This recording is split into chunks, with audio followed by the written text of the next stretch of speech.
अस्सलाम वालेकुम।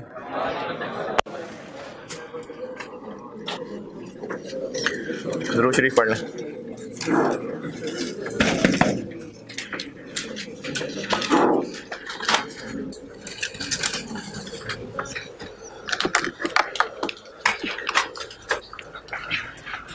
मैंने एक पॉइंट लिखवाया था और उसका सवाल लिखा था कोई? अभी लिख रहे थे, ठीक है। नए पार्ट की कॉस्ट भी बता दी थी और ये भी कह दिया था कि यूजफुल लाइफ में कोई चेंज नहीं आई, ठीक है। रिक्वायरमेंट है, मुझसे रिक्वायर्ड है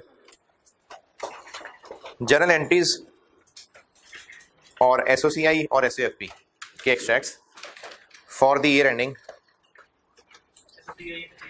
है जी। जर्नल एंट्रीज, एसओएफपी और एसओसीआई के extracts. SOFP statement of financial position, SOCI statement of comprehensive income. अच्छा, पहले कभी कोई सवाल ऐसा किया है जिसमें इसके एक्सट्रैक्ट्स बनाए हो? नहीं, मैंने यहाँ पर, ठीक है, सिखाता हूँ आज। और ये मैंने रिक्वायर किया है फॉर द ईयर एंडिंग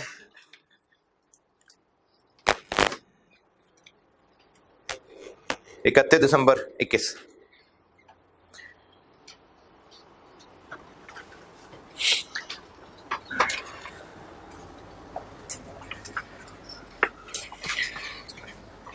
अच्छा, रिक्वायरमेंट पहली क्या बोली मैंने? जर्नल एंट्रीज होती हैं, जर्नल, जनरल एंट्रीज नहीं होती, जर्नल एंट्रीज।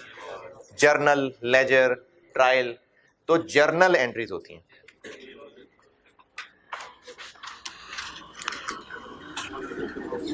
ओके सर, ठीक है, जी से पढ़ दें।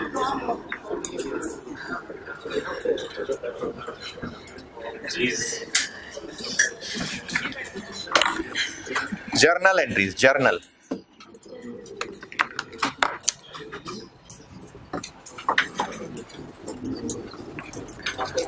है जी, जी जी मैं एसिड की कॉस्ट कितनी थी?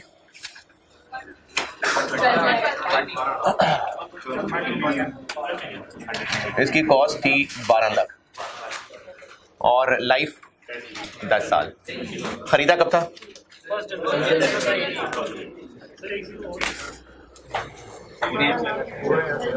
5 जीरो है,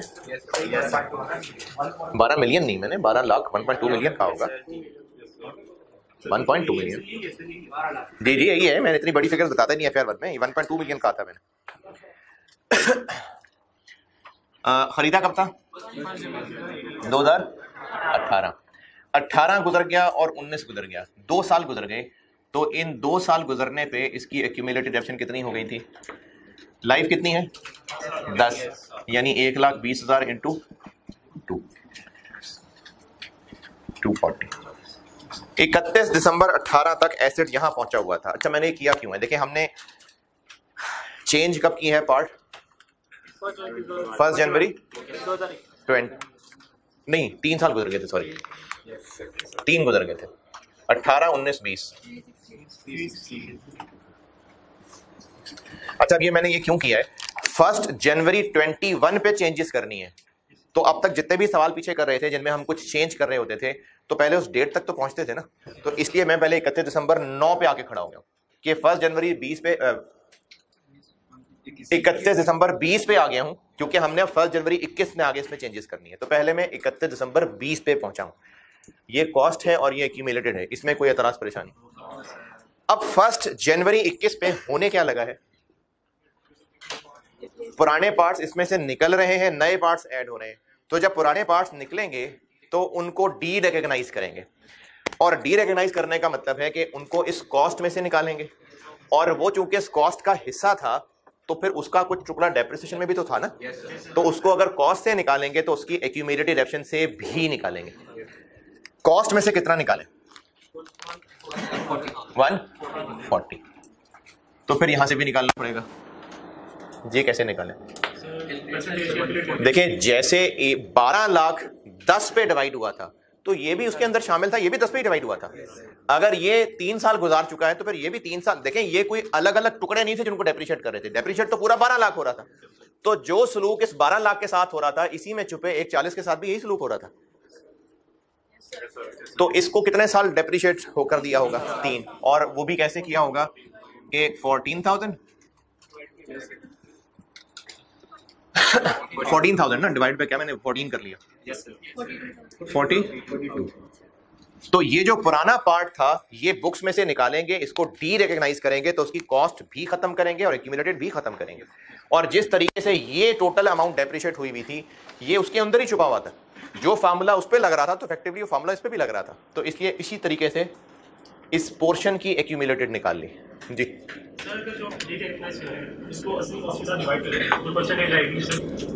कर लें यानी 1:40 का इससे रेशो ले लें, वही रेशो 360 पे लगा दें, बिल्कुल ठीक सेम आएगा जी। है जी, एक बार बस पक्की बात है। एसेट पूरा का पूरा 12 लाख कॉस्ट है और उस 12 लाख को 10 पे डिवाइड किया, 1 साल की डेप्शन 1 20 आ गई और 3 साल गुजर चुके थे। 3 साल कौन से? 18, 19, 20, क्योंकि ये काम हम 1 जनवरी 21 पे करने लगे तो इसकी इतनी एक्यूमुलेटेड हो चुकी हुई थी। अब अगर हमने पार्ट्स रिप्लेस करने हैं ना तो पुराने पार्ट को बुक्स में से निकालना है और उसकी कॉस्ट भी निकालनी है, एक्यूमुलेटेड डेप्शन भी निकालनी है। पुराने की कॉस्ट दी हुई है, अब इसकी कॉस्ट पता चल गई तो अगर 12 लाख इतना डेप्रिशिएट हुआ था तो फिर इसके अंदर छुपा हुआ ये भी तो इतना ही डेप्रिशिएट हुआ होगा ना। तो इसको भी 3 साल कैलकुलेट करके 42,000 आ गया। अब इसको यहीं रोक के एंट्री बताता हूं। 1 जनवरी 21 को पुराने पार्ट्स डी रिकॉग्नाइज होंगे, यानी एसेट हो जाएगा क्रेडिट 140 से, इसकी एक्यूमुलेटेड हो जाएगी डेबिट 42 से, और कितने का बेच रहे हैं?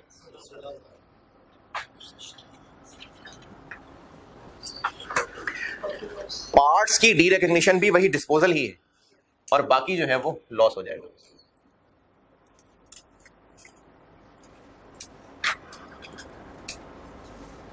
कितना? 82,000। ये पुराने पार्ट फेंकने की एंट्री, बेचने की एंट्री। ये बात बताई थी मैंने कि जब पार्ट रिप्लेसमेंट होगी तो पुराने पार्ट को डी रिकॉग्नाइज करेंगे, यानी हम इसको डिस्पोजल वाली एंट्री करेंगे। तो पुराने पार्ट की कॉस्ट, पुराने की एक्यूमुलेटेड, कैश और लॉस ऑन डिस्पोजल। और अगर ये फेंक रहे होते 16,000 का ना बेच रहे होते तो फिर कैश की लाइन ना होती, बाकी सारा 98,000 फिर ये लॉस हो जाता। ये पुराने पार्ट को फेंकने की एंट्री। और इसी दिन और क्या काम हो रहा है? नया पार्ट शामिल हो रहा है ना, तो इसी दिन एसेट डेबिट, कैश क्रेडिट। कितने का? 210। ये हो गई पार्ट रिप्लेसमेंट की एंट्री। एंट्रीज के हिसाब से पार्ट रिप्लेसमेंट ऐसे ही है कि एक नया खरीद रहे हैं और पुराना बेच रहे हैं। तो पुराने पार्ट के लिए डिस्पोजल वाली अकाउंटिंग और नए पार्ट की जैसे एसेट खरीदते हैं वैसी अकाउंटिंग। ये हो गई 1 जनवरी 21 की पार्ट रिप्लेसमेंट की एंट्री।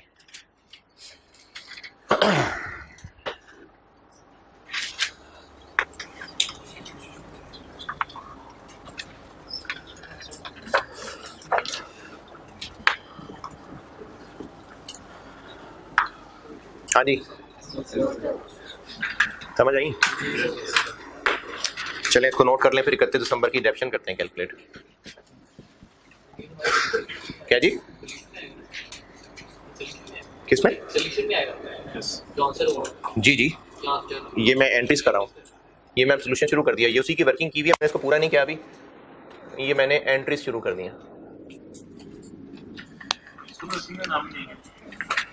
यार एंट्रीज रिक्वायर्ड हैं तो एंट्रीज है ना।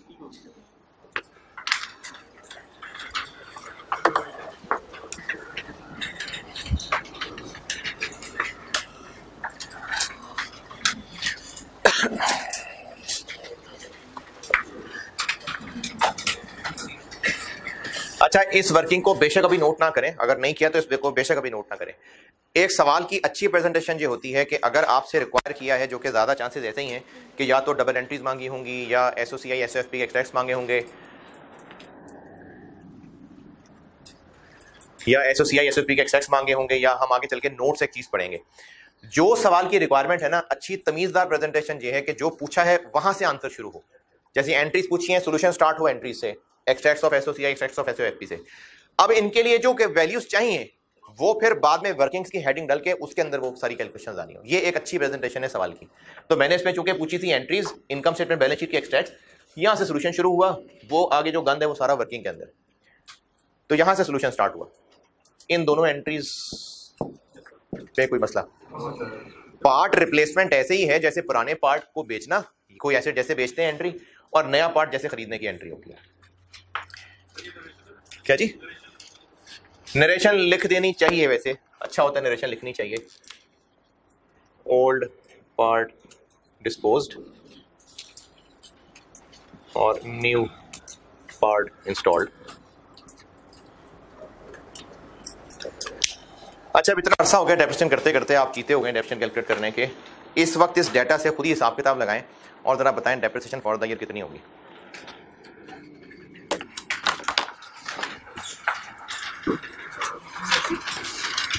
Depreciation for the year total बताएं कितनी होगी जी? हाँ, एसिड की।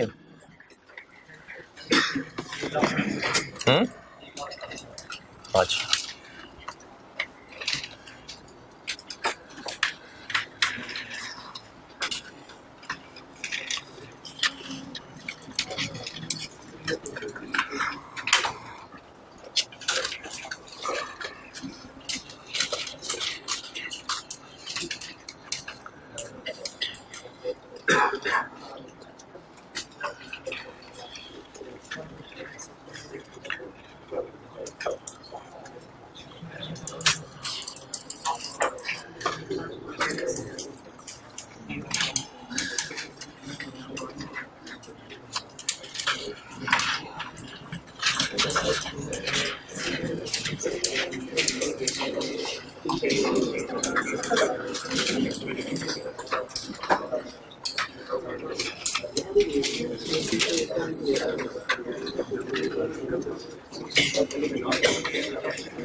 हाँ जी,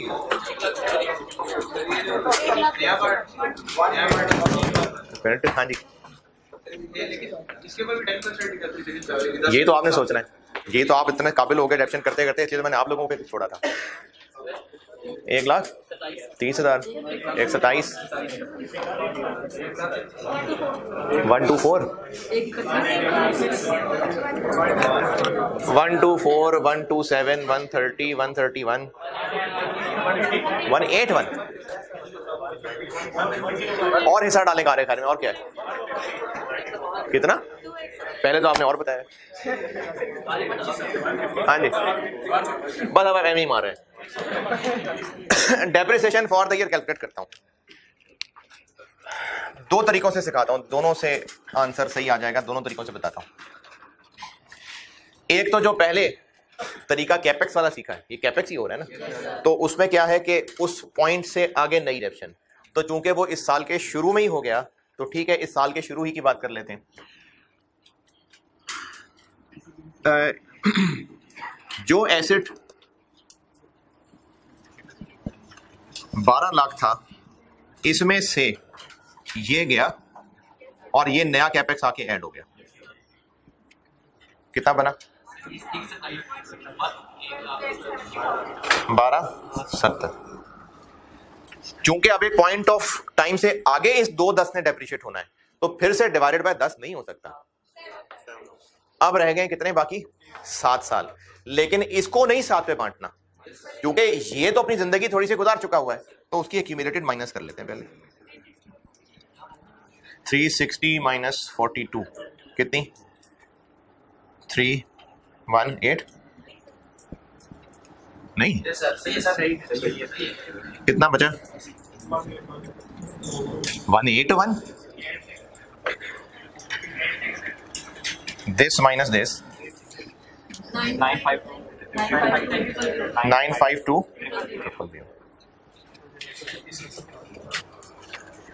देखें, इसको फार्मूले की शक्ल में रट के ना देखें। आपको अब तक जितना सिखाया मैंने, कॉन्सेप्ट भी बताया है, जो रह गया डिवाइडेड बाय जितनी लाइफ रह गई। तो अब रह कितना गया था? इस 12 लाख कॉस्ट में से 140 तो निकाल के फेंक दिया, नया शामिल कर लिया। इस 12 लाख को फिर से 10 साल पे डिवाइड करना। अच्छा, फिर से 7 पे कर दें? नहीं, इसमें से कुछ हिस्सा हो चुका हुआ है डेप्रिशिएट, तो इसमें से पहले इसकी हो चुकी डेप्रिसिएशन तो माइनस कर लेना। पहले भी हम क्या करते हैं, हम ऑनवर्ड जब डेप्रिसिएशन रिवाइज कर रहे होते हैं तो किसको रिमेनिंग लाइफ पे डेप्रिशिएट करते हैं? नेट बुक वैल्यू को करते हैं ना। तो नेट बुक वैल्यू तो निकाल लें, ये तो कॉस्ट है। नेट बुक वैल्यू कैसे निकालें? एक्यूमुलेटेड माइनस करके। अच्छा, अब इस 12 लाख की इतनी डेप्रिसिएशन चार्ज हो चुकी हुई है, इसलिए मैंने पहले 31 दिसंबर 20 तक की एक्यूमुलेटेड निकाली। ये इसमें से चार्ज हो चुकी, तो 12 में से ये माइनस कर देते हैं।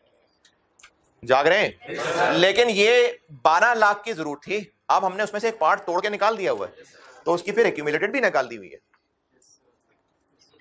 अब जो पार्ट निकल गया, ये देखें ना, निकाल दिया उसको बुक्स में से, तो उसकी कॉस्ट यहां से निकाल दें, एक्यूमुलेटेड यहां से निकाल दें।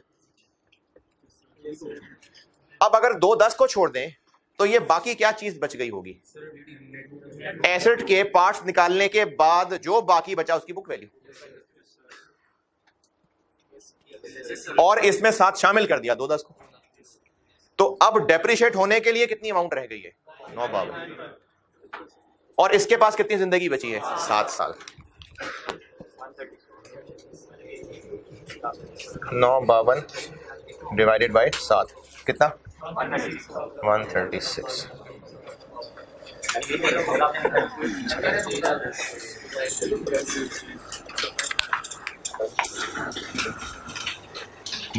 किस किस से हो गया सही? 1 2 3। कुछ क्या कर रहे थे? मुझे फॉलो कर रहे थे? अरे कुछ नहीं कर रहे थे ना।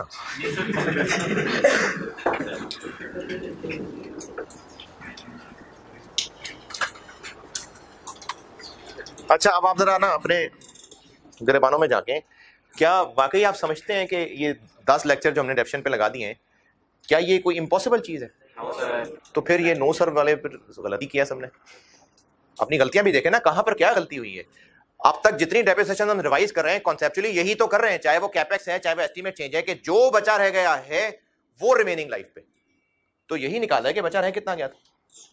जो इस एसेट में से पार्ट्स फेंक दिए, उनकी कॉस्ट भी निकाल दी और उनकी एक्यूमुलेशन निकाल दी। तो ये 952 अमाउंट बची है जिसने अब डेप्रिशिएट होना। अच्छा, हम जितनी कैलकुलेशंस कर रहे हैं ना, मैंने आपको कहा था चैप्टर में चीजें बहुत ज्यादा हैं, इसलिए इस पे टाइम बहुत लगेगा। इस चैप्टर में चीज हमने पढ़नी है, फिक्स्ड एसेट स्केड्यूल बनाना है, उसके अंदर ये सारी मेहनत होनी है इस्तेमाल। ये एग्जाम क्वेश्चंस तक पहुंचने की है, जरूरी तैयारी है ये सारी। 952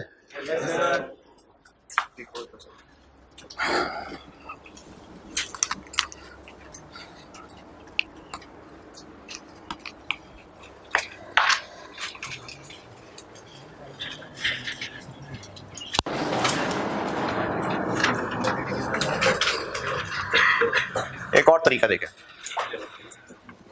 और ये जो एक और तरीका बता रहा हूं, ये सिर्फ इसलिए लग पा रहा है कि एसिड की लाइफ में चेंज नहीं हुई। अगर एसिड की लाइफ में चेंज हुई होती तो ऐसे ही करते। और ये तरीका इसलिए मैं बता रहा हूं कि हो सकता है कि जो नए पार्ट्स डले होते वो थोड़े हल्के वाले होते और उनकी लाइफ बस 3 साल होती, तो इसलिए भी ये तरीका बताने लगा। ये जो तरीका आप बताने लगा हूं ना, वो अभी इस सवाल में तो सेम आंसर आएगा, तो आप ये ऐसे करना चाहें ऐसे कर लें, जो अब बताऊंगा वैसे कर लें, लेकिन दूसरा तरीका भी जरूरी है जानना। जो एसिड पुराने पुर्जे माइनस करने के बाद बाकी रहता था, यानी 12 लाख में से 140 निकाल दें, ये कॉस्ट है कि बुक वैल्यू है? 12 लाख में से 140 ये कॉस्ट ही है, ये पार्ट्स फेंकने के बाद बाकी बचे हुए की कॉस्ट है। अब ये जो बाकी बचे हुए की कॉस्ट है, इसकी लाइफ में कोई चेंज आएगी? यानी अगर कॉस्ट डिवाइडेड बाय 10 ही चल जाए तो गलत तो नहीं है, क्योंकि इसकी लाइफ में चेंज नहीं है। तो cost divided by total life, तो इसको 10 ही चला लें। देखें कॉस्ट है ना, तो कॉस्ट को तो मिसमैच नहीं होगा, कॉस्ट रिमेनिंग लाइफ नहीं होगा, बुक वैल्यू टोटल लाइफ नहीं होगा, बुक वैल्यू रिमेनिंग लाइफ या कॉस्ट और टोटल लाइफ। पहले जहां भी जितना भी पढ़ा है, अगर स्ट्रेट लाइन मेथड भी है, रिड्यूसिंग बैलेंस मेथड भी है, अगर फार्मूले में कॉस्ट लिखी हुई है तो फिर रिमेनिंग लाइफ है, सॉरी कॉस्ट लिखी हुई है तो टोटल लाइफ, बुक वैल्यू लिखी है तो रिमेनिंग लाइफ। कॉस्ट को रिमेनिंग पे नहीं बांटना, क्योंकि इसमें से कुछ हिस्सा डेप्रिशिएट हो चुका हुआ है, तो इसलिए कॉस्ट मैंने चूंकि लिखी हुई है तो मैंने 10 ही यूज कर लिया, क्योंकि स्ट्रेट लाइन है। इसका आंसर क्या बना? 106। और जो न्यू पार्ट्स हैं इनको अलग कर लेते हैं। न्यू पार्ट्स की कॉस्ट कितनी? जिंदगी कितनी? 30। कितना बना? 30।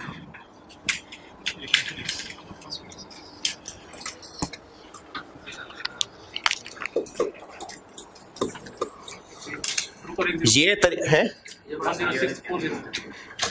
कहां पर? नहीं यार ये है। ये ऐसे ना होता अगर इसकी लाइफ में चेंज आ रही होती, फिर ऐसे ही करना होता।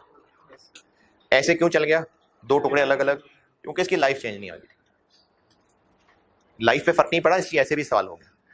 और ऐसे ना होता, ऐसे ही करना होता अगर नए पार्ट्स सस्ते वाले होते और वो बस 3 साल में डेप्रिशिएट करने वाले होते, तो फिर क्या करते? फिर इसको अलग से करते और 21 डिवाइड 2 10 डिवाइड बाय फिर 3 करते।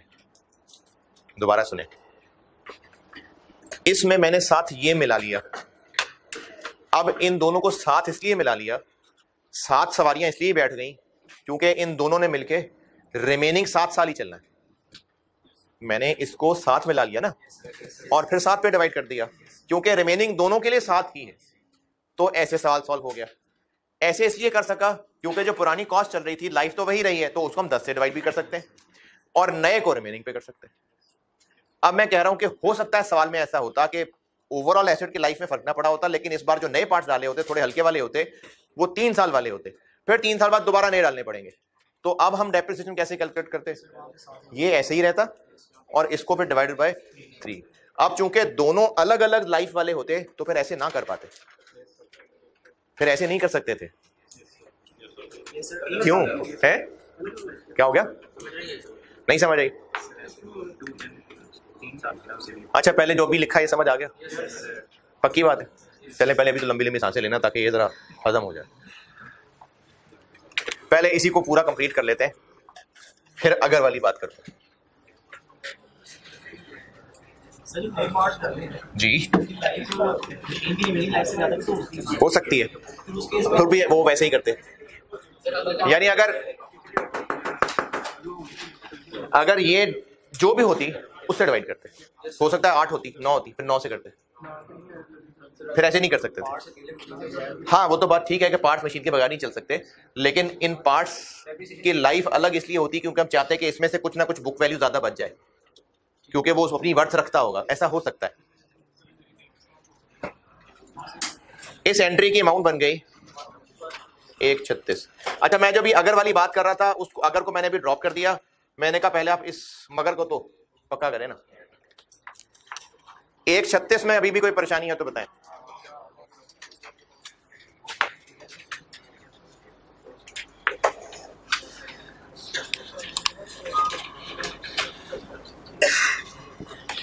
ये हो गई एंट्रीज, ये है एंट्रीज।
Entries noted. अच्छा, अब दूसरी रिक्वायरमेंट थी एक्सट्रैक्ट्स ऑफ एसओसीआई और एसओएफपी। ये समझ लें क्या होता है। आपसे ना एग्जाम क्वेश्चंस में और खासतौर पे जो हम आखिरी वाला ग्रेड कर रहे हैं इसमें तो जरूर सवाल टेस्ट हो सकता है कि आप एसओसीआई और एसओएफपी के एक्सट्रैक्ट्स बना दें।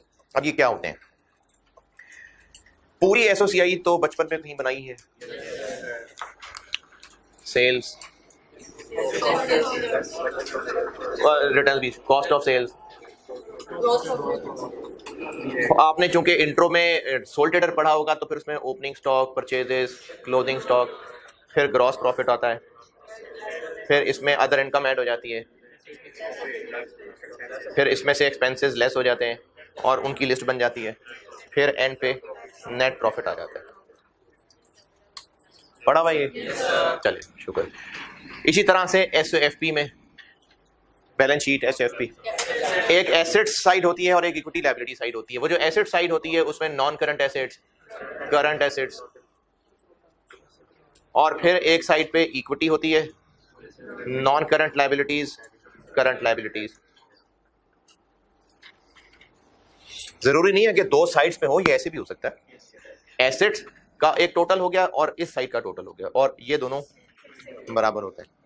ये तो हो गई फुल फ्लैज एसओएफपी एसओसीआई। हो सकता है कि आपको सवाल पूछा जाए कि एसओसीआई एसओएफपी के एक्सट्रैक्ट्स बना दें। उसका मतलब क्या? उसका मतलब ये है कि पूरी एसओएफपी ना बना के दें, क्योंकि हमने आपको डाटा ही नहीं दिया। आप बस सिर्फ इस सवाल के डाटा से ये बता दें कि इस डाटा वाली चीजें यहां कहां कहां नजर आ रही होती, इस डाटा से क्या ऐसी चीज है जो एसओएफपी में आ रही होती। नॉन करंट एसेट में ये एसेट जो भी नाम है इसका, प्लांट है, वो आ रहा होता। डेप्रिसिएशन यहां, कॉस्ट लेस एक्यूमुलेटेड डिडक्शन आ रही होती ना, वो यहां नजर आ रहा होता। अच्छा, पूरी इनकम स्टेटमेंट ना बनाएं, ये बताएं कि इस सवाल के डाटा में से क्या क्या है जो इनकम स्टेटमेंट में आना होता।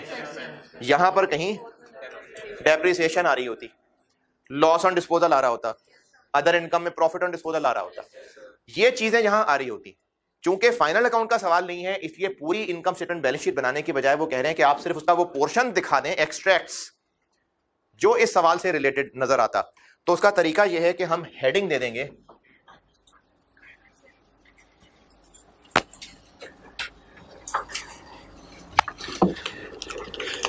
ये हो गई एंट्रीज, हम हेडिंग दे देंगे एक्सट्रैक्ट्स एसओएफपी,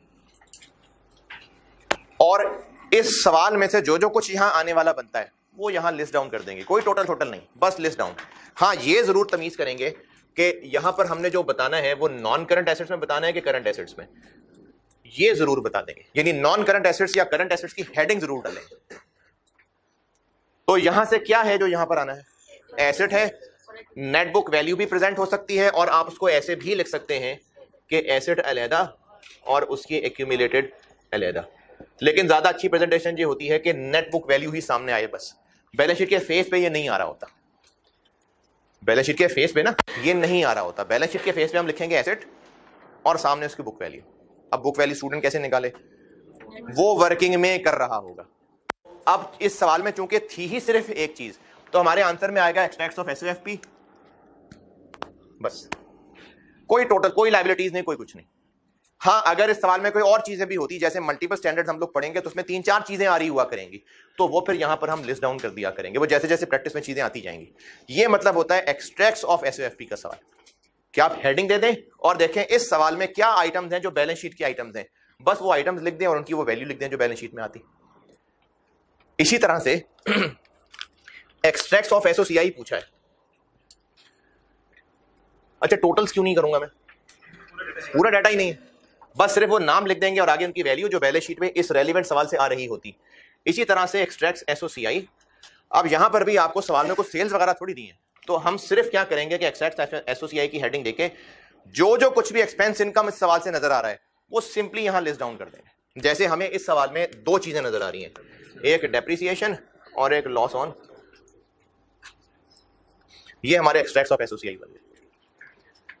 तो सवाल की जो रिक्वायरमेंट है वहां से सॉल्यूशन स्टार्ट होना चाहिए, ये अच्छी प्रेजेंटेशन है, और वो फिगर्स निकालनी पड़ेंगी वो वर्किंग में जाके, जैसे हमने ये वर्किंग 2 से निकाला हुआ है, और ये एंट्रीज में ही नजर आ रहा है। ये एसओसीआई के एक्सट्रैक्ट्स हो गए। कैश कितना लिखूं, बताएं कितना लिखूं, 210 लिख दूं?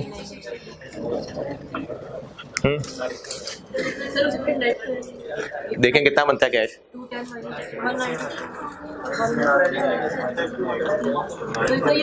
नेगेटिव बन रहा है ना, तो एक्सट्रैक्ट्स वाले सवालों के अंदर कैश का बैलेंस हम नहीं लिख रहे हुआ करेंगे, क्योंकि हमें उसका बैलेंस ही नहीं पता होगा। देखें, जो एसेट खरीदा ना वो तो पता है कॉस्ट इतनी थी, एक्यूमुलेटेड इतनी थी, इसका तो सही बैलेंस हम यहां लिख पाएंगे, लेकिन हमें जितनी को ट्रांजैक्शन पता है अगर आप इसमें से निचोड़ेंगे तो कैश नेगेटिव आ रहा है, नेगेटिव 194,000 आ रहा है, तो मैं नेगेटिव कैश 194,000 लिख दूं, तो इसलिए कैश का बैलेंस नहीं लिखेंगे। अब रह गई ये चीज, इसके लिए मैंने वो वर्किंग 1 शुरू की थी। बताएं कॉस्ट अब ईयर एंड तक लाने के लिए क्या करूं, कॉस्ट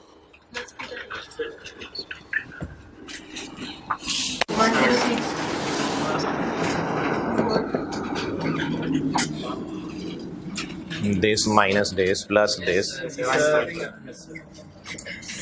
एक्यूमुलेटेड में अगर आप ऐसे नहीं करना चाहते, वर्किंग में टी अकाउंट बना लें, चाहे तो टी अकाउंट बना लें, दिस ये निकाल दिया, और एक्यूमुलेटेड में क्या होगा, plus for the year.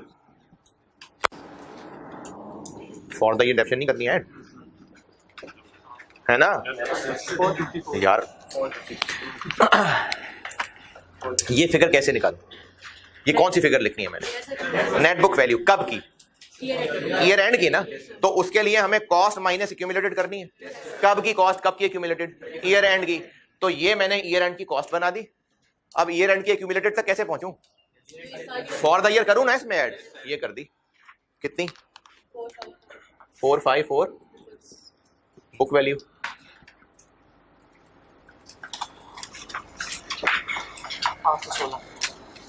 Eight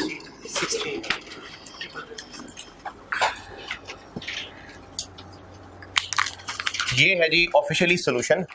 double entries, extracts of SOFP, extracts of SOCI, और इन फिगर्स के लिए जो मेहनत की वो ये मेहनत है, ये वर्किंग 1, ये वर्किंग 2, ये एक सवाल की एक ऑफिशियल प्रेजेंटेशन।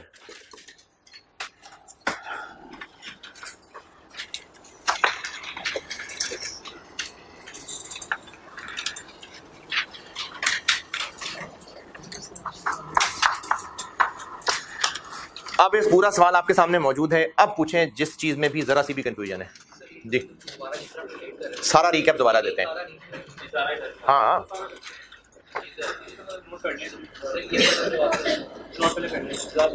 तो सारा रिकैप सुन ले तो क्या उसमें हर्ज हो जाएगी, कर लेना नोट यार, मैं कौन सा बैठा दूंगा। दोबारा सुने, अब नोट ना करें, नहीं तो मेरी बात सुने। सवाल में डाटा ये था कि एक पूरे एसेट की कॉस्ट थी और 1 जनवरी 18 को खरीदा था, 1 जनवरी 21 में उसमें पार्ट रिप्लेसमेंट हुई, और मेजर पार्ट रिप्लेसमेंट की अकाउंटिंग ये है कि पुराने पार्ट्स को बुक्स में से निकालते हैं और नया पार्ट कैपिटलाइज हो जाता है। चूंकि एंट्रीज करनी थी और ये सारा वाकया 1 जनवरी 21 का हो रहा था, तो पुराने पार्ट्स को निकालना था, नए पार्ट को साथ शामिल करना था। नए पार्ट की कॉस्ट बताई हुई थी, शामिल कर दिया। पुराने पार्ट की कॉस्ट बताई थी, ये फिगर नहीं बताई थी, तो ये कैलकुलेट करनी पड़ी। कैसे? चूंकि पहले टोटल एसेट डेप्रिशिएट हो रहा था, तो उसके साथ मिलकर फिर 140 भी हो रहा था, तो जैसे पूरा एसेट डेप्रिशिएट हुआ था, ये भी वैसे ही डेप्रिशिएट हुआ था, तो ये उसके हिस्से की एक्यूमुलेटेड डेप्रिसिएशन निकल आई। एसेट को बुक्स में से निकाल दिया, पार्ट को मतलब उसकी एक्यूमुलेटेड को निकाल दिया। ये पुराने पार्ट के फेंकने बेचने की एंट्री, ये नए पार्ट के शामिल होने की एंट्री, इन दोनों में कोई परेशानी। अब डेप्रिसिएशन फॉर द ईयर निकालने के लिए ये मैंने 2 तरीके बताए, दोनों समझाता हूं। चूंकि चेंजेस आ रही हैं, पुरानी चीजें बुक से निकल रही हैं, नई चीजें शामिल हो रही हैं, तो उसका कॉन्सेप्ट ये बताया था। फार्मूले आप जितने मर्जी रटना चाहें, बहुत फार्मूले, कॉन्सेप्ट याद रख के चलेंगे तो फार्मूले याद रखने की मजबूरी नहीं रह जाएगी। जब डेप्रिसिएशन ने चेंज होना है, तो उसका असूल यही है कि जो अमाउंट बाकी बची रह गई है, उसने डेप्रिशिएट होना है बाकी बची लाइफ पे। तो अब हम देखते हैं बाकी अमाउंट कितनी रह गई थी। इतनी कॉस्ट में से इतना निकल गया, इतना शामिल हो गया, कॉस्ट इतनी रह गई थी। और चूंकि हम अभी depreciation for the year calculate कर रहे हैं, तो इस साल की डेप्रिसिएशन चार्ज करने से पहले पहले इतनी एक्यूमुलेटेड रह गई हुई थी, 360 में से वो जो निकाल दिया। तो for the year depreciation charge करने से पहले पहले ये अमाउंट अब बाकी रह गई है जिसने डेप्रिशिएट होना है। जी क्या 36 वाली 36,000 तो आया नहीं, 360 कैसे आया? 12 लाख कॉस्ट है, कितने साल गुजर गए एसेट खरीदे? स्ट्रेट लाइन मेथड है, तो 3 साल की डेप्रिसिएशन कितनी हो गई होगी?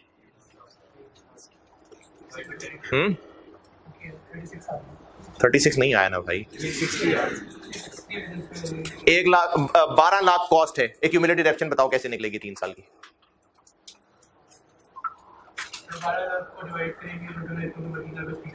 ठीक है, 3 से क्यों मल्टीप्लाई करेंगे? तो वो आ जाता है 3,60,000।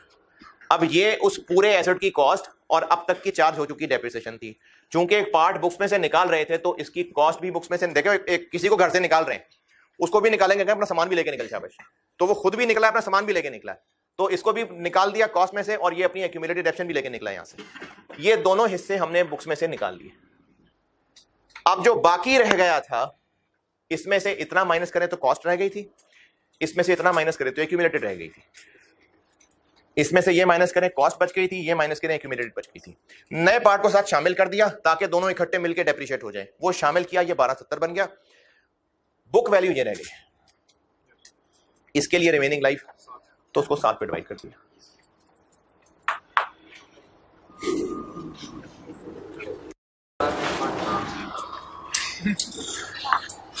ये ऐसे में इसीलिए हुआ था। अच्छा, ये जो 136 निकाला है, इसका एक और तरीका, चूंकि ओरिजिनली एसेट की लाइफ चेंज नहीं हुई, तो उसके लिए हम वही कॉस्ट और वही लाइफ यूज कर सकते हैं। हाँ, जो पार्ट फेंक दिया उसको निकाल दे, इसको 10 पे डिवाइड करके इस पे 106 आ गया, और जो नए पार्ट्स आए हैं उनके 2 10 के लिए कितनी जिंदगी है, उसको 7 पे डिवाइड कर दिया और ऐड किया, तो ये 136, ये वही 136 आ गया। जी वो अब मैंने कहा, अभी अगर पे बाद में आते हैं, पहले इसको पक्का कर लेना। 136, इस 136 की कैलकुलेशन के हवाले से अभी भी किसी को कंफ्यूजन? हाँ जी, हाँ जी,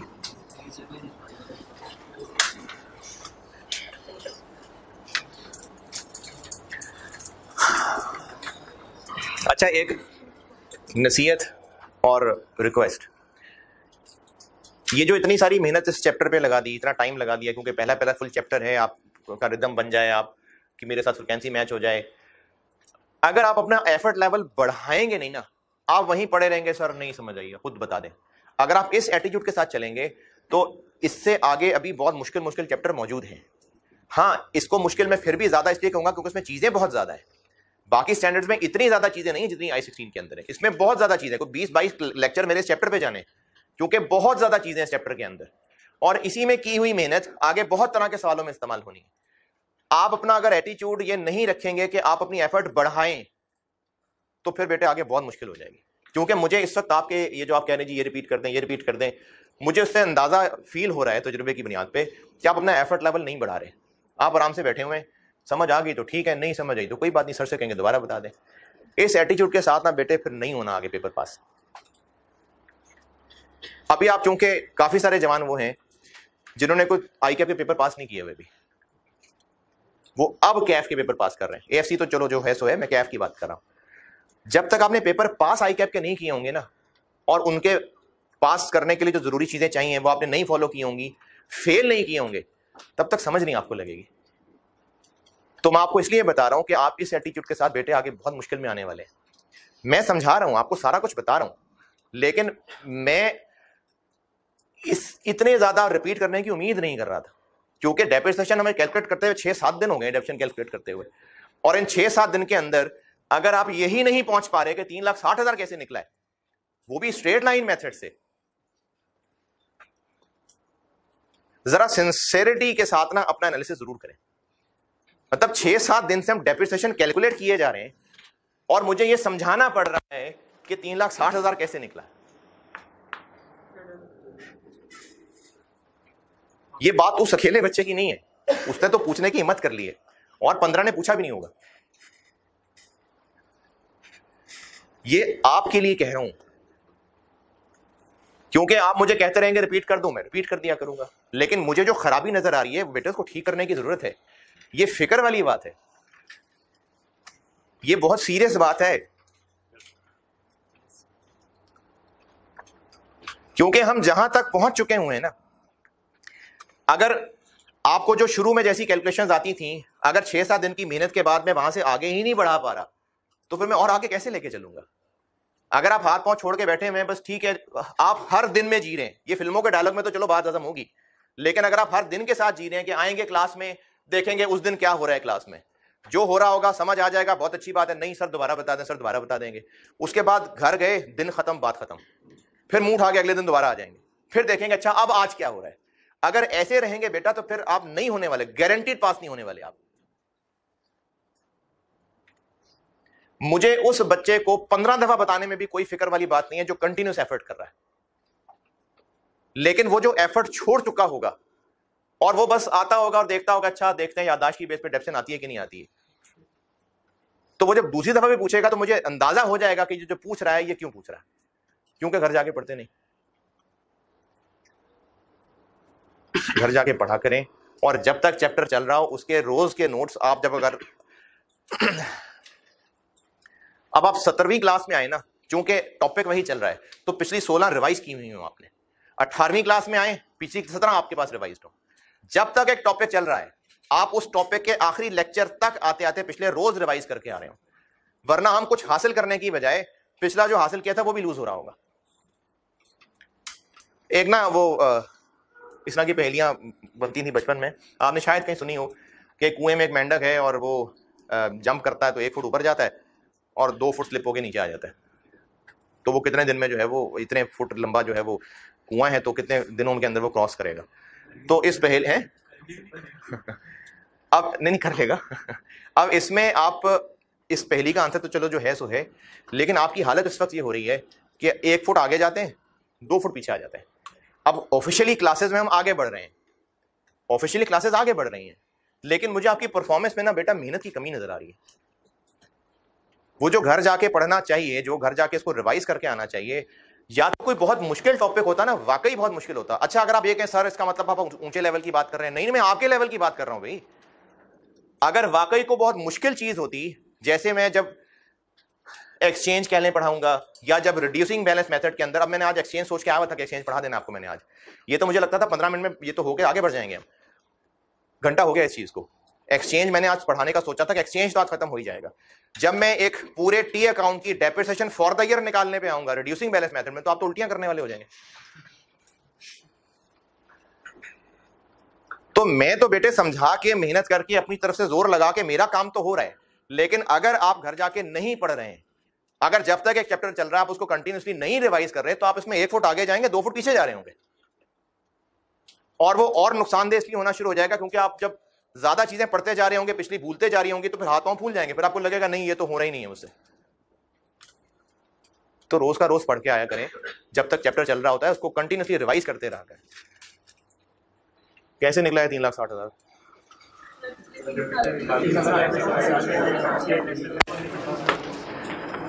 आप बता दूं, अगर जो नए पार्ट्स डाले होते उनकी वजह से, और चूंकि एक्सीडेंट हुआ था, तो अब लाइफ रिड्यूस होकर 4 साल रह गई होती। अब मैं बहुत सारे अगर बताऊंगा, साथ रहें। अगर ये एक्सीडेंट हुआ होता और नए पार्ट्स डालने के बावजूद एसिड्स बड़ी मुश्किल से वर्किंग कंडीशन में आके बस सिर्फ 4 साल और चलना होता, तो डिवाइडेड बाय 4। फिर ऐसे नहीं हो सकता था, फिर हमें इसको ऐसे ही लेके चलना पड़ता और डिवाइड बाय 4 करना पड़ता। ये वाला अगर ओके। दूसरा, अगर एसिड की ओरिजिनल लाइफ पुरानी वाली ही रहती, लेकिन जो नए पार्ट्स डाल रहे होते, मैंने आपको डेप्रिसिएशन में एक पॉइंट लिखवाया था कि ऐसा हो सकता है कि एसिड कंप्लीट टोटल तो हो, लेकिन उसके कुछ पार्ट्स हों जिनकी अपनी अपनी लाइव्स हों। तो अगर जो नए पार्ट्स डाले होते, एसिड बेशक 10 साल पूरे कर जाएगा जिंदगी के, लेकिन नए पार्ट्स थोड़े हल्के वाले डाले होते और वो बस 2-2 साल के अंदर खत्म होने होते, फिर अगली दफा 2 साल बाद रिप्लेस करते, फिर 2 साल बाद रिप्लेस करते, फिर 2 साल बाद रिप्लेस करते। अगर नए पार्ट्स 2 साल लाइफ वाले होते, फिर सवाल को कैसे सॉल्व करते? फिर ये हो ही नहीं सकता था, क्योंकि इसके लिए 7 साल बचे हुए हैं और इसके लिए, तो फिर इसको ऐसे नहीं कर सकते थे। फिर इसको 10 करते और यहां 2 करते। ये भी ठीक है। और बताएं इस सवाल में जो पूछना। जो आप लोगों में से एफर्ट कर रहा है उसको नहीं समझ आ रही, बेटा आप जरूर पूछा करें, आपको बताऊंगा, समझाऊंगा।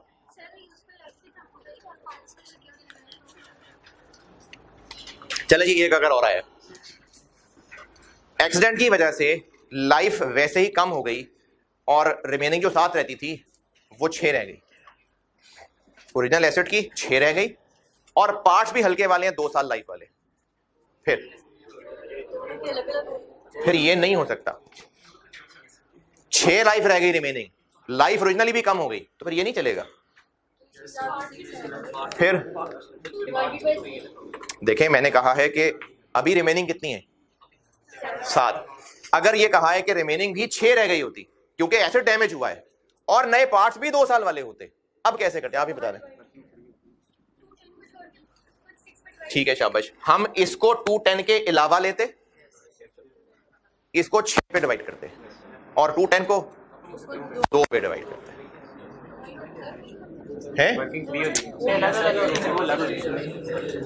10 लेता है यहां ऐसे ही 6 लेता, ये बुक वैल्यू बन जाती। तो यही तो बता रहा हूं कि इसको छोड़ के ये बुक वैल्यू आती, उस बुक वैल्यू को 6 पे डिवाइड करते। अब ये 10 वाली बात नहीं रह जाती, इसमें से 2 10 छोड़ के बाकी जो आता उसको 6 पे डिवाइड करता और 2 10 को 2 पे डिवाइड करता, फिर इनको मिला के टोटल एक्सपेंस करता। ये आखिरी वाला अगर ओके।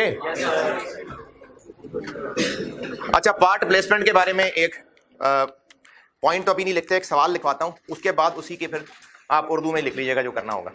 एक सवाल लिखें।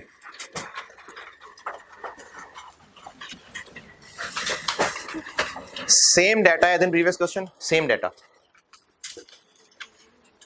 एक्सेप्ट कि पुराने पार्ट्स की कॉस्ट नहीं पता।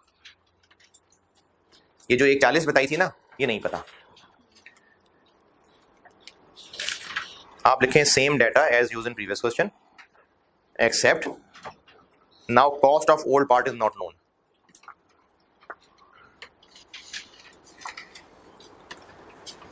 अच्छा, अब जब 140 ही नहीं पता तो फिर तो काम रुक गया बीच में। फिर ये भी नहीं कर सकते, ये भी नहीं कर सकते, तो फिर सीए भी नहीं कर सकते। फिर क्या करें? चलें अगली लाइन लिखें, अगली लाइन लिखें। On 1 January 21, on 1 January 21 market value of similar new acid, market value of similar new acid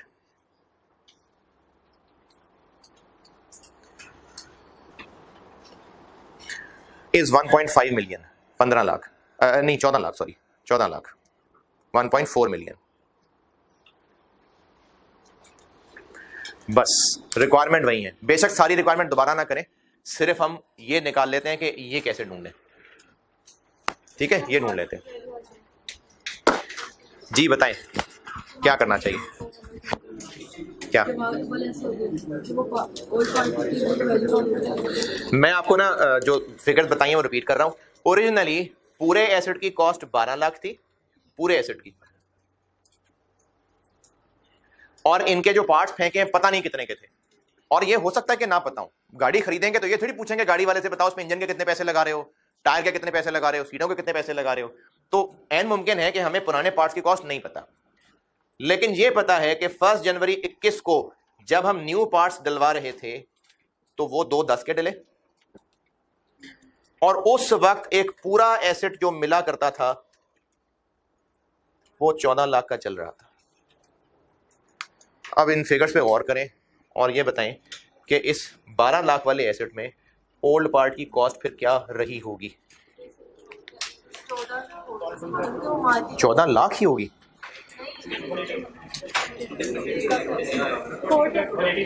हैं जी, 14 लाख को डेप्रिशिएट करना है। मैं आपको डाटा दोबारा बता रहा हूं, 12 लाख का खरीदा था, इस 12 लाख में पुराने की कॉस्ट कितनी थी नहीं पता, लेकिन यह पता है कि 1 जनवरी 21 यानी 3 साल गुजर गए हुए, 1 जनवरी 21 पे नए पार्ट्स इतने के डले, और उस दिन इस तरह का जो नया एसेट मिल रहा था वो जो पहले 12 का मिलता था अब वो 14 का हो गया हुआ है। वो जो हमने 12 का खरीदा था ना, उसी तरह का मार्केट में 14 का हो गया हुआ है। अगर हम उसी तरह का एसेट नया खरीदते तो 14 का मिलता आज। ये डाटा है आपके सामने। अब पूछ रहा हूं कि पुराने पार्ट की कॉस्ट कैसे हिसाब लगाएं। हाँ जी, हम रेशो ले लेंगे। कैसे 81? हम रेशो ले लेंगे। हम ये कहेंगे कि अगर 14 लाख का पूरा एसेट है और 2.10 के ये पार्ट्स हैं तो इनका आपस में क्या रिलेशन बना? परसेंटेज ले लें, 15%। तो इसका मतलब इसमें भी फिर 15% ही पुराने का हिस्सा हो, यानी हम इसको रेशो के तौर पे यहां पर हिसाब किताब में जगा सकते हैं। देखें, अगर नया आज इतने का है और वो पार्ट्स इतने के हैं तो इस रेशो को इनकी रेशो के बराबर रखा जा सकता है। अगर आज 14 लाख का एसेट है और वो पार्ट्स 2.10 के होते हैं तो क्या रेशो बनी? 15%। इसका मतलब पूरे एसेट के मुकाबले में 15% ये पार्ट्स होते हैं, तो तब भी ऐसे ही होता होगा। तो तब भी हम 12 लाख का अगर 15% ले लें, और अगर 15% बुरा लग रहा है तो ये लें,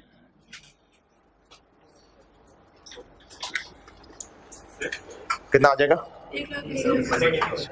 तो पुराने पार्ट की कॉस्ट फिर यकीनन 180 थी।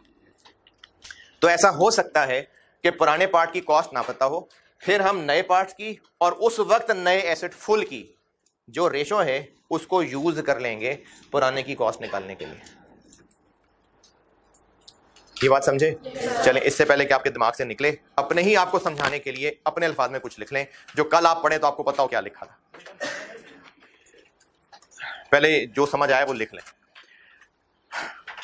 काफी सारी चीजें लेक्चर में मैं आपको खुद लिखाया करूंगा, लेकिन कुछ चीजें जो कहूंगा ना कि आप अपने अल्फाज में लिख लें, तो उसकी मेरी रीजन ये होगी कि ये आप वैसे लिखें जो कल को आपको पढ़ के समझ आए, क्योंकि अगर मैं अपने अल्फाज में बताऊंगा तो हो सकता है कल आपको समझना है। तो इसलिए आप खुद जो समझे हैं अपने लिए लिख लें।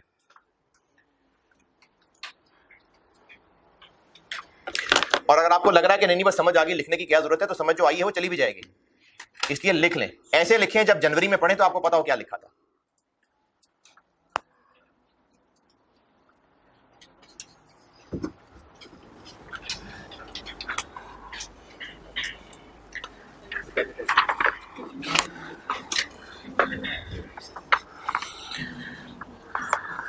ये किनका है? ये इस क्लास में बैठे हुए लोगों का या ऑनलाइन वालों का?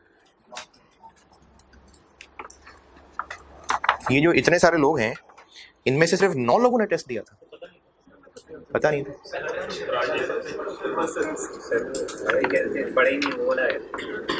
है?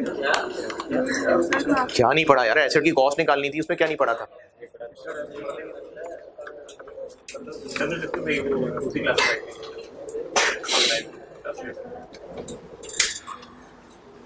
ये तो जो कॉस्ट सिखाई थी उसी के ऊपर सवाल बनाया हुआ था। टोटल मास कितने थे? 15। सानिया अली 15 आउट ऑफ 15, ठीक है, शाबाश। इकरा गुलाम रसूल, फैजान हसन, साद अहमद और रहमत अली खान 13.5 15 में से, ठीक है, शाबाश।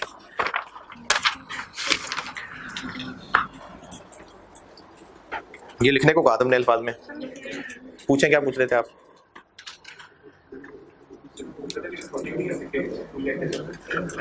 डिस्काउंटिंग नहीं, डिस्काउंटिंग नहीं करते। और इधर भी कोई सवाल पूछ रहा था। हाँ जी, क्या जी? हाँ जी, मतलब 180 अंदाजा ही होगा और हल नहीं है, तो ये मुनासिब हल है, यानी ये स्टैंडर्ड का बताया हुआ हल है, या 16 ने बताया हल।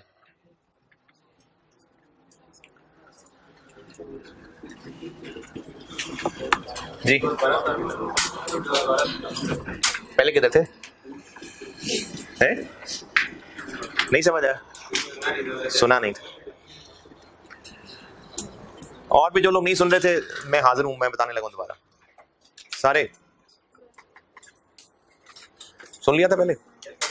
और कौन रह गया? सुन लिया था कि नहीं? पक्की बात है? अच्छा बताओ फिर क्या किया है?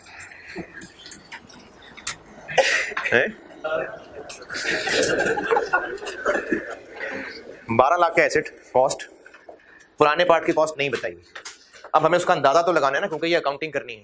पहले तो मैंने 140 बता दी थी, अब मैं कह रहा हूं अगर ना बताई होती तो उसके लिए फिर हल ये है कि आज जो इस वक्त पूरा एसेट इतने का मिलता है, ये पार्ट्स इतने के मिलते हैं, तो हम ये कह सकते हैं ना कि पूरे एसेट की जितनी कॉस्ट है उसके 15% के बराबर इन पार्ट्स की कॉस्ट होती है। ये 15% इसको डिवाइड करके निकालें, तो फिर हम ये भी कह सकते हैं कि तब भी फिर ऐसा ही होता होगा कि पूरा एसेट जितने का होता होगा उसका 15% इन पार्ट्स की कॉस्ट होती होगी। तो 12 लाख पे 15%, या ये कह लें कि पुराने एसेट की कॉस्ट को इनकी रेशो के साथ मल्टीप्लाई किया तो पुराने पार्ट्स की कॉस्ट आ गई। नए एसेट की वैल्यू और पार्ट्स की वैल्यू को एज एन इंडिकेशन इस्तेमाल करना, ये IAS 16 ही की गाइडेंस है।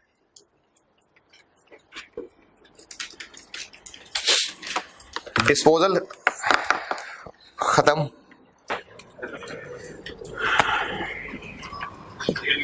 क्या जी? किधर है? कौन? क्या आवाज आई? हाँ अभी नोट ही नहीं किया, क्या हुआ? तो लॉस लाने पे क्यों बजे दें आप? क्यों चाहते हैं कि वो बर्बाद हों उनके? क्यों नहीं है? लॉस तो नहीं है फिर। अच्छा क्यों नहीं आएगा वैसे? क्यों नहीं आएगा लॉस? क्यों नहीं आएगा लॉस? बताओ ना, बताना यार, क्यों नहीं आएगा लॉस? 140 की जगह 180 आ जाएगा। अब 180 से सवाल सॉल्व होगा तो बिल्कुल आएगा, अच्छा खासा लॉस आएगा।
अच्छा अब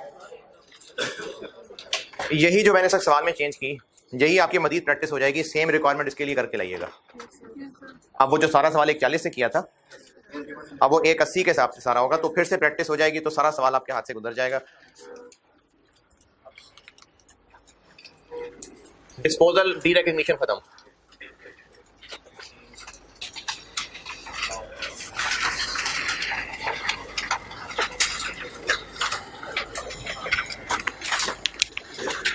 exchange of assets. Exchange of assets की मिसाल ये है कि मोबाइल की मिसाल लेते हैं। जैसे पुराना मोबाइल बेच दिया और थोड़े पैसे और डाल के नया मोबाइल ले लिया, ये एक्सचेंज ऑफ एसेट्स नहीं है, ये नहीं है। ये तो पुराना बेच रहे हैं कहीं और नया कहीं और से खरीद रहे हैं, ये नहीं होती exchange of assets. Exchange of assets यही ट्रांजैक्शन तब बनेगी अगर जिस शॉप पे पुराना मोबाइल बेच रहे हैं उसी से नया मोबाइल ले रहे हैं। अब होगा क्या कि नया मोबाइल लेट से 25,000 का है, पुराना 8,000 रेट लग रहा है उसका, तो अब उसी से चूंकि 25,000 का मोबाइल खरीद रहे हैं और उसी को पुराना 8,000 में दे रहे हैं, तो कैश क्या बनेगा? 17,000 पे करना पड़ेगा। ये है एक्सचेंज ट्रांजैक्शन। दोबारा सुने, अगर ऐसा होता ना कि उसी मार्केट में किसी दुकान पे जाके मोबाइल बेचते 8,000 का, कैश मिलता 8,000, वो 8,000 और जेब से 17,000 और मिलाते, 25 हो गया, और किसी और दुकान से जाके 25,000 का मोबाइल खरीद लेते। ये नहीं है एक्सचेंज ट्रांजैक्शन। एक्सचेंज ट्रांजैक्शन तब है जब एक ही पार्टी को पुराना एसेट दे रहे हैं और उसी से नया एसेट ले रहे हैं, इसको कहते हैं एक्सचेंज ऑफ एसेट्स। अब इसमें मुश्किल क्या है? मुश्किल यह है कि इस ट्रांजैक्शन के अंदर पैसे कितने जा रहे हैं। तो हम एक मोबाइल खरीद रहे हैं लेकिन पैसे सिर्फ 17 दे रहे हैं, तो वो मोबाइल हमें 17 कॉस्ट कर रहा है? नहीं। इसी तरह पुराना मोबाइल बेच रहे हैं तो उसके बदले तो पैसे ही नहीं मिल रहे, तो इसका मतलब पुराना मुफ्त में जा रहा है। तो इसमें टेक्निकलिटीज ये इन्वॉल्व हो गई कि चूंकि पुराने की हमें डिस्पोजल वाली अकाउंटिंग करनी थी और नए को खरीदना था, तो अब 2 सवालों के जवाब चाहिए थे। इस टॉपिक में इशू ये है कि हमें 2 सवालों के जवाब ढूंढने हैं। एक जवाब हमें ये चाहिए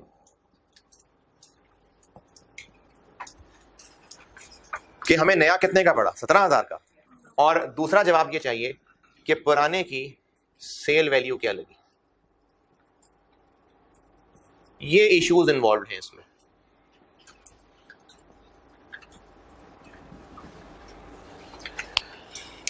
एक्सचेंज ट्रांजैक्शन है क्या? ये बात समझ आई कि हम जिस पार्टी को बेच रहे हैं ना उसी से खरीदना जरूरी है। ये नहीं कि उसी दिन जाके बेचा और किसी जगह से खरीद लिया, ये नहीं है। ये 2 अलग अलग ट्रांजैक्शन है। जहां से बेचा है वो अलग डिस्पोजल की ट्रांजैक्शन है, वहां से बेच के बकायदा पैसे मिले, पता है कितने का बेचा है, और जिस दूसरी शॉप से जाके खरीदा है वो एक अलग ट्रांजैक्शन है, पता है कितने का खरीदा है। ये एक सेपरेट टॉपिक ही क्यों बना? क्योंकि उसी पार्टी से नया खरीद रहे हैं, पुराना बेच रहे हैं, और चूंकि नेट अमाउंट सेटल हो रही है इसलिए पुराने की सेल वैल्यू नहीं पता लग पा रही और नए की कॉस्ट नहीं पता लग पा रही, इसलिए इसको एक सेपरेट टॉपिक बनाया है। अकाउंटिंग के एतबार से 2 काम हो रहे हैं। क्या? एक ऐसे डिस्पोज ऑफ हो रहा है, उसकी डिस्पोजल वाली अकाउंटिंग करनी है, और एक खरीद रहे हैं, उसकी खरीदने वाली अकाउंटिंग करनी है। लेकिन अकाउंटिंग करने के लिए वैल्यूज चाहिए। तो एक्सचेंज ट्रांजैक्शन में इशू ये है कि हमें ये नहीं पता चल रहा कि नए की कॉस्ट कितनी है, क्योंकि हमें नजर क्या आ रहा है कि 17,000 कैश जा रहा है, और ये नहीं पता चल रहा कि पुराना बिक कितने में रहा है, क्योंकि मिल ही कुछ नहीं रहा। तो इस इशू की वजह से इसको एक सेपरेट टॉपिक बनाया। अब इसमें ना मैंने 4 सिनेरियो बांटे में, और उन चारों सिनेरियोज में इन 2 सवालों के जवाब ढूंढ के दूंगा। और ये आज हो जाता, नहीं हो सका, लेकिन आपकी मेरी बड़ी शदीद गुजारिश है, मुदबाना गुजारिश है कि अगर आप संजीदा हैं पढ़ाई से, अगर अपने आप से सीरियस हैं, तो बेटे पढ़ के आया करें। चीज समझ नहीं आई मैं दोबारा समझा दूं, लेकिन अगर आप पढ़ के नहीं आएंगे तो जो आज पढ़ाना होता है वो टाइम पुराने रिवाइज कराने में लग जाएगा। क्या जी? होमवर्क दिया है ना? किन नोट्स में से? वहां तक पहुंचे नहीं है मैं भी, अभी तक हम पहुंचे नहीं है उन सवालों पे जो सवाल थे। अभी उन सवालों की पहुंचने की तैयारी हो रही है, जो मैं करना चाह रहा हूं लेकिन हो नहीं पा रही है। ठीक है जी, अल्लाह हाफिज। ये कोई फॉर्म शॉर्म